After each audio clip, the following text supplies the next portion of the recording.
பங்கு தந்தையானவர் புனித வாரத்திற்காக வெளியிலிருந்து ஒரு குருவானவரை விருந்தினர் தந்தையாக நீங்கள் 3 நாட்கள் பெரிய வியாழன், பெரிய வெள்ளி, உயிர்ப்பு ஞாயிறு ஆகிய நாட்களில் நீங்கள் எங்கள் பங்குக்கு வந்து மறைவுரை ஆற்றி மக்களுக்கு நல்ல பல சிந்தனைகளை கொடுக்க வேண்டும் என்று சொல்லி வெளியிலிருந்து ஒரு தந்தையை வரவழைத்திருந்தார்.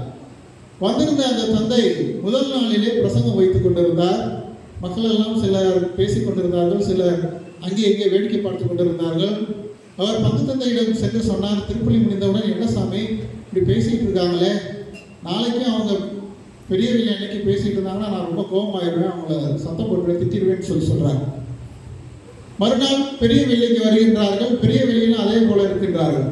அவர் சொல்கின்றார் பங்கு தந்தையிடம், பெரிய வெள்ளி முடிந்ததுக்கப்புறம் பரவாயில்ல, வியாழக்கிழமை வெள்ளிக்கிழமை தான் பேசிகிட்டு இருந்தாங்க, நாளைக்கு உயிர்ப்பு ஞாயிறு, நாளைக்கும் பேசிகிட்டு இருந்தாங்கன்னா நான் வாழ்ந்து ரொம்ப கடுப்பாயிருவேன், அதுக்கப்புறம் அவங்களுக்கு சாம விட்டுறேன்னு சொல்லியிருக்கார். பங்கு தந்தை என்ன பண்ணுறார், உடனே பங்கு பேரவை மீட்டிங்கை போட்டு ஏதோ சொல்கிறார் மக்கள்கிட்ட.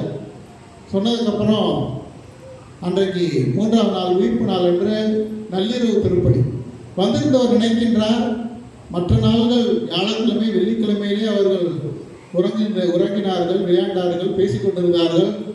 இன்றைக்கு உயிர்ப்புற நள்ளிரவு திருப்பலியில் என்ன செய்ய போகிறார்கள், யாரும் அதை கேட்கப் போவதில்லை, அவர்கள் வழக்கம் போல பேசிக்கொண்டிருப்பார்கள் அல்லது அங்கே இங்கும் திரும்பிக் கொண்டிருப்பார்கள், கவனச்சிதறோடு இருப்பார்கள் என்று எண்ணிக்கொண்டு வந்தார்.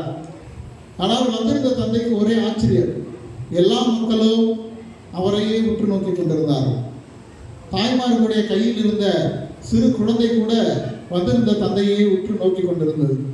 ஒரே ஆச்சரியம்னா ஒருத்தர் கூட அங்கிட்ட இருந்து பார்க்காம பேசாம கவனச்சிதறல் இல்லாம என்னையே பார்த்து இதே கேட்டுட்டு இருக்காங்களேன்னு சொல்லி ஒரே வியப்படைந்து இறுதியிலே உயிர்ப்பு ஞாயிறு முடித்து திருப்பலி முடித்து வந்திருந்தவர் பங்கு சங்கையிட்ட கேட்குறார், சாமி எப்படி நீங்கள் 2 நாளாக கவனச்சிதறலோடு அங்கிட்ட பார்த்துட்டு இருந்த மக்களை எப்படி நீங்கள் ஸ்ட்ரிக்டாக உட்கார வச்சு இப்படி ஒரு கட்டுக்கோப்பாக கொண்டாண்டீங்களே, இதன் ரகசியம் என்ன என்று பங்கு தந்தையிடம் கேட்ட பொழுது பங்கு தந்தை சொன்னார், நீங்கள் 2 நாளாக பேசிகிட்டு இருந்தீங்கன்னு அவர் சொல்கிறாரு, இன்றைக்கும் நீங்கள் பிரசங்கத்தை கவனிக்கலை,